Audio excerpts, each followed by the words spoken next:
নমস্কাৰ সকলোকে স্বাগতম জনাইছো অন্য এক ভিডিঅ'ত আৰু এইটো ভিডিঅ'ত মই কম আপোনালোকে যদি চৰকাৰী ঘৰ পোৱা নাই বা আপুনি আবেদন কৰিব বিচাৰিছে অনলাইন যোগে ঘৰতে এনেকেটোত আপুনি কেনেকৈ কৰিব তো কমপ্লিট কম সবিশেষ কম এইটো ভিডিঅ'টো স্কিপ নকৰাকৈ চাব তেতিয়াহে আপুনি বুজি পাব তো এইটো আপুনি চাব পাৰিছে এটা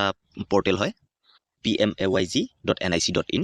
তো ইয়াত যেতিয়া আপুনি যাব আৱাজ সব যিটো অপশ্যন দেখা পাইছে ইয়াত আপুনি ক্লিক কৰি দিব ক্লিক কৰি দিলে ডেটা এন্ট্ৰি যিটো অপশ্যন দেখা পাইছে ইয়াত ক্লিক কৰি দিব তো আপুনি দেখা পাইছে এনেকুৱা এখন ইণ্টাৰফেচ আহিব ইয়াত আছে MIS ডেটা এন্ট্ৰি তাৰপিছত আছে PM জনমান স্কিম তাৰপিছত আছে FTU data entry verify mobile photo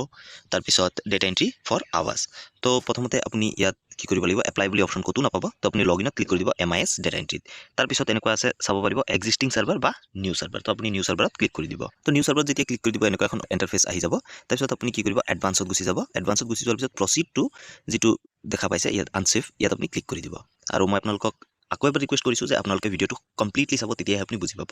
নহ'লে ঘৰ পোৱাৰ প্ৰচেছটো সেইটো আপোনালোকে ভালকৈ বুজি নাপাব তাৰপিছত আপুনি এনেকুৱা এখন ইণ্টাৰফেচ পাব আপুনি তললৈ আহিব ইয়াত আপুনি চাব পাৰে ফিনান্সিয়েল ইয়াৰ এইটো আপুনি চিলেক্ট কৰি দিব আপোনাৰ যোনটো ফিনান্সিয়েল ইয়াৰত দিব সেইটো আপুনি দি দিব 23-24 দি দিলে তাৰপিছত ইয়াত কেপচা ভৰাব লাগিব আৰু ইয়াত এটা অপশ্যন দেখা পাইছে ইউজাৰ নেম এণ্ড পাছৱৰ্ড তো সেই বস্তুটোৱে নাই এতিয়া আপুনি কি কৰিব সেইটোৱে এইটো ভিডিঅ'ত কম আৰু আপোনালোকে মন দি শুনিব এই কামটোৰ কাৰণে আপোনাৰ ঘৰৰ কাৰণে আবেদন কৰাত প্ৰব্লেম হয় তো ইউজাৰ নেম আৰু পাছৱৰ্ড কেৱল পঞ্চায়তৰ যোনজন অফিচাৰ থাকে বা সেক্ৰেটাৰী থাকে তেখেতৰ হাতত থাকে নতুবা আপোনাৰ পঞ্চায়তৰ যোনটো GRS হয় তেখেতৰ হাতত থাকে তো সেইকাৰণে আপোনালোকে এইটো মাধ্যমেদি